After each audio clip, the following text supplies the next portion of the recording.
Olá, meu nome é Breno Pardini, eu sou de São Paulo e frequento virtualmente a Casa Eurípides Barçanuffi, de Brusque. Esta é uma ação do Mês do Jovem Expositor e eu gostaria hoje de conversar com vocês sobre um tema muito interessante, pouco discutido hoje em dia, infelizmente, porém de grande relevância, que é o autoconhecimento.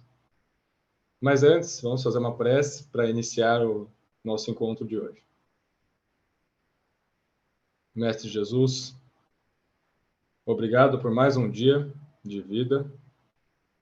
Obrigado pelas oportunidades de reparação das nossas faltas e pela possibilidade de seguir no caminho do bem. Que possamos progredir da melhor forma possível para estar ao seu lado e alcançar junto de ti a perfeição espiritual. Que assim seja. Então, vamos lá conversar e refletir um pouco sobre o autoconhecimento. O guia para a perfeição espiritual. Mas como assim? Por que o autoconhecimento é o guia para a perfeição? Então, vamos começar entendendo o que é o autoconhecimento, certo? Trazendo de uma forma científica, filosófica e espiritual, porque o Espiritismo permite esse diálogo entre essas três áreas, e isso é fantástico, porque a nossa fé é raciocinada, certo?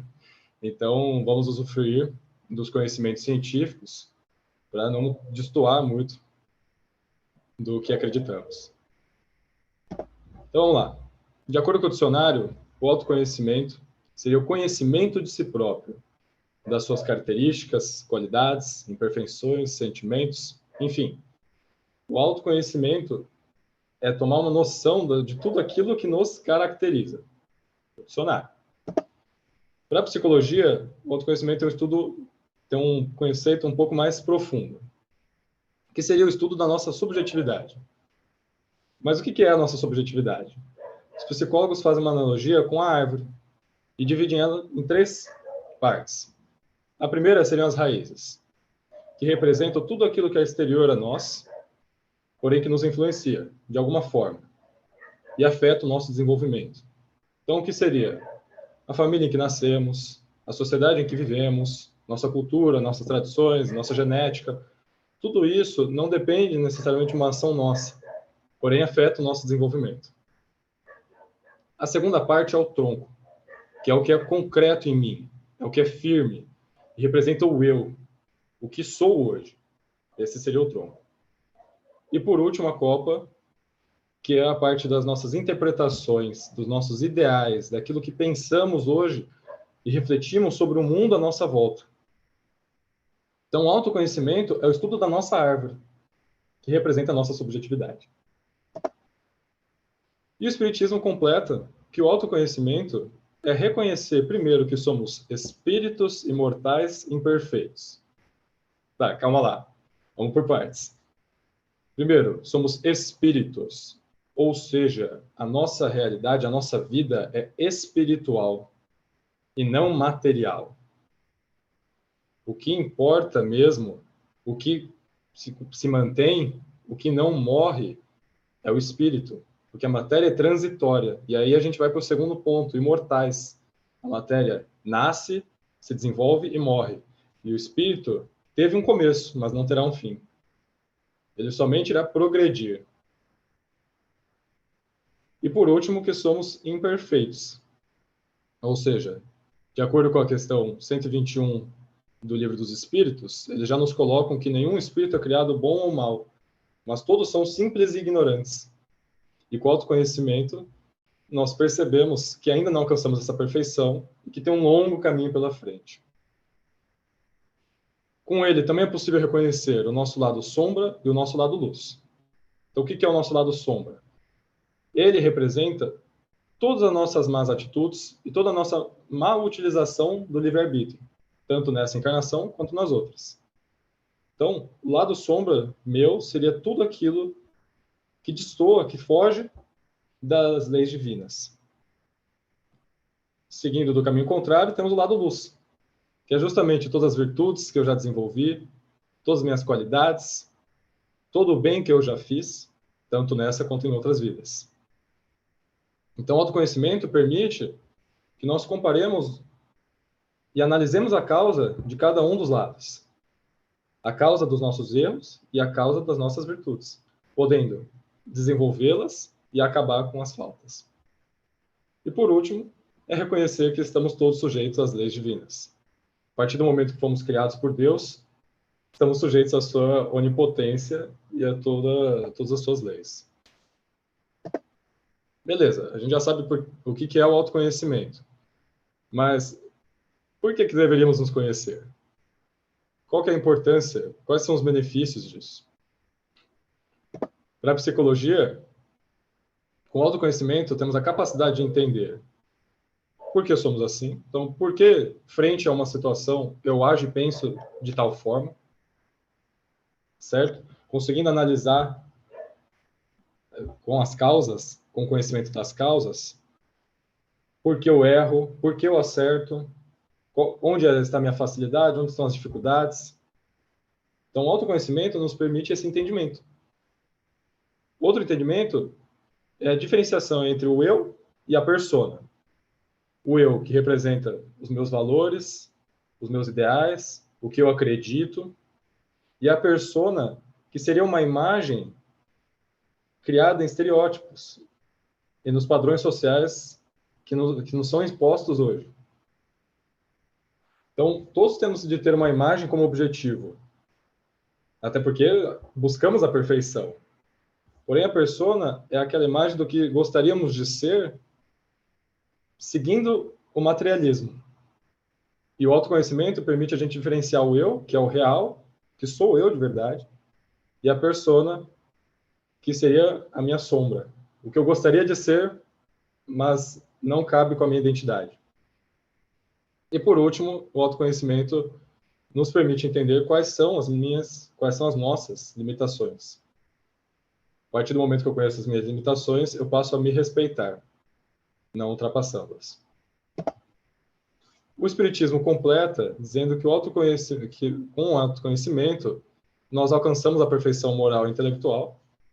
Isso é lógico, porque somente com ele a gente corrige os erros e continue persistindo no bem.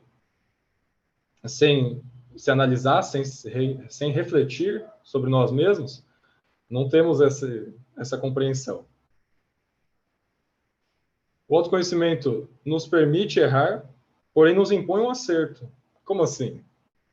Então, quando a gente vai realizar alguma tarefa, nós sabemos das nossas limitações, sabemos que somos imperfeitos, E por isso falamos, não, beleza, eu posso errar? Posso, mas eu vou dar o melhor de mim. Eu vou buscar dar o meu melhor e conseguir gabaritar aqui, conseguir completar da melhor forma possível, ter sucesso. Lógico, somos imperfeitos. Então, ao errar, não iremos nos culpar de forma insana, de forma descomunal. E aí, permitindo o erro, a gente consegue caminhar de forma mais leve. Com o autoconhecimento, nós temos a compreensão da vida e da reencarnação, porque entendendo que o objetivo único e fundamental da reencarnação é o progresso do espírito, a gente já inverte os valores, entendendo que a realidade é espiritual e aqui é transitório. Ou seja, deveríamos nos autoconhecer porque desenvolveremos virtudes que manteremos ao longo da nossa imortalidade. E não buscaremos somente os benefícios e os prazeres efêmeros da carne. E por último, o autoconhecimento permite a conquista do mundo interior sem cair no ego. Eu me conquisto sem as chagas do orgulho, do egoísmo, que são obstáculos, um dos maiores obstáculos da humanidade hoje em dia. No Evangelho segundo o Espiritismo, capítulo 17, o homem de bem, olha só esse trecho que relaciona como é quase instintivo para o homem de bem fazer esses exercícios de autoconhecimento diariamente. Então vamos analisar. O verdadeiro homem de bem é o que cumpre a lei de justiça, de amor e de caridade na sua maior pureza. Se ele interroga a consciência sobre seus próprios atos, a si mesmo perguntará se violou essa lei, se não praticou mal, se fez todo o bem que podia, se desprezou voluntariamente alguma ocasião de ser útil, se ninguém tem qualquer queixa dele. Enfim, se fez ao trem tudo o que desejara que lhe fizesse. Então, olha como é interessante, o homem de bem é aquele que segue a lei de justiça, de amor e de caridade na sua maior pureza. E como ele faz isso? Se auto-questionando, perguntando, eu fiz todo o bem que eu poderia ter feito? Pratiquei algum mal? Porque ele entende que somente dessa forma ele acaba com as causas das suas próprias faltas e continua desenvolvendo as suas virtudes. Beleza, a gente já sabe o que é o autoconhecimento e quais são os benefícios dele, por que deveríamos nos autoconhecer. Mas qual que é a dificuldade de praticá-lo? Por que é tão difícil hoje em dia a prática do autoconhecimento? A psicologia explica que essas dificuldades estão basicamente relacionadas, primeiro, com a nossa teimosia, ou seja, acreditar que sempre estamos certos. O mundo que está errado, eu ajo da forma que eu quero, nós só temos uma vida e é isso, e acabou, vou curtir do jeito que eu quiser. E persistindo nos erros, com essa teimosia, impossibilita que nós refletimos e olhemos para o interior, falando, eu sou um espírito, e o meu objetivo aqui hoje é alcançar a evolução, é dar um passo na perfeição. Se eu persistir nos erros, eu vou estagnar. E a psicologia trata justamente disso. Porque a teimosia, se a pessoa não quer melhorar, é a escolha dela. Não tem o que fazer. Outro super importante seriam os fatores sociais, que são os padrões impostos sobre nós, a vida como ela é hoje, corrida, a globalização, como ela afeta a vida do homem. Então, todo o desenvolvimento, tanto tecnológico quanto a utilização dele, com segundas intenções, sempre mirando o materialismo. Então, os fatores sociais, quando eles tentam enganar a nós mesmos, dizendo o que deveremos ser e não o que somos, afetam o nosso exercício de autoconhecimento. E, por último, a criação mental da persona. Como a gente já discutiu, a persona é uma ilusão. Ela não me representa de verdade. E justamente por isso se torna um obstáculo. O Espiritismo completa que as maiores dificuldades para o autoconhecimento estão em troca de valores. Quais valores? Primeiro, da valorização da ilusão material e da desvalorização da realidade espiritual. Como a gente tem falado até agora, a matéria é transitória. O espírito é imortal. Só que a matéria hoje, e com o véu do esquecimento, ao reencarnar, as pessoas se enganam e se perdem nos prazeres aqui oferecidos. E quando ela troca esses valores, ela passa a não valorizar mais as suas virtudes. Por que eu vou melhorar? Qual o sentido da ética? Aí já trata de uma forma filosófica, certo? E isso se torna um obstáculo. Segundo, a troca de valores entre a mortalidade do homem e a mortalidade do espírito. Porque nós vivemos cada dia como se fosse o último. Quando a pessoa não acredita ainda que exista uma vida após a morte, é tudo ou nada, é agora que eu tenho que fazer a diferença. Ou não, é tudo ou nada, eu vou curtir do jeito que eu quiser. E isso também é uma dificuldade para o desenvolvimento das nossas virtudes a partir do autoconhecimento. E por último, a confusão entre o sucesso e a autoidentificação. Como assim? Muitas pessoas pensam que o sucesso vem da conquista das massas, de uma boa condição financeira, de um bom status social, e esquecem de conquistar a si mesmos antes e construir uma boa base. Então, o sucesso, as pessoas pensam ser o exterior, quando deveria ser o interior, para depois eu espalhar o bem para a sociedade. O autoconhecimento, quando uma pessoa consegue desenvolvê-lo da melhor forma, ela pode contagiar as pessoas ao redor. E assim, espalhar o bem pelo mundo. Eu trouxe um pouquinho de Jesus, porque com Jesus a gente sempre está no caminho certo. Então, algumas das passagens dele, onde o autoconhecimento está bem presente. Vamos ver. Primeiro, amarás o teu próximo como a ti mesmo. Sensacional, porque amarás o teu próximo como a ti mesmo. Isso pressupõe que eu devo me amar para amar o meu irmão. Agora, como eu espalho esse amor, se por mim mesmo eu já não o sinto? Segundo aqui, aquele dentre vós que estiver sem pecado, que atire a primeira pedra. Muito interessante também, porque todos nós fomos criados simples e ignorantes. E com o livre-arbítrio podemos escolher entre o caminho do mal e do bem. Por sermos ainda imperfeitos, não podemos julgar os outros. E somente o autoconhecimento nos revela isso. Como esse último ponto, que é como é que vedes um argueiro no olho do vosso irmão, quando não vedes uma trave no vosso olho? Então, muitas vezes a gente aponta o dedo e julga, e esquecemos que nós mesmos temos problemas que podem ser até muito mais graves do que o nosso irmão. Beleza. Temos o significado de autoconhecimento, por que é importante se autoconhecer e quais as dificuldades. Como eu faço para me autoconhecer, então? A psicologia fala que as formas mais eficazes de se autoconhecer, primeiro, é a aceitação do eu, entendendo que somos compostos de erros e acertos, e faz parte da vida isso.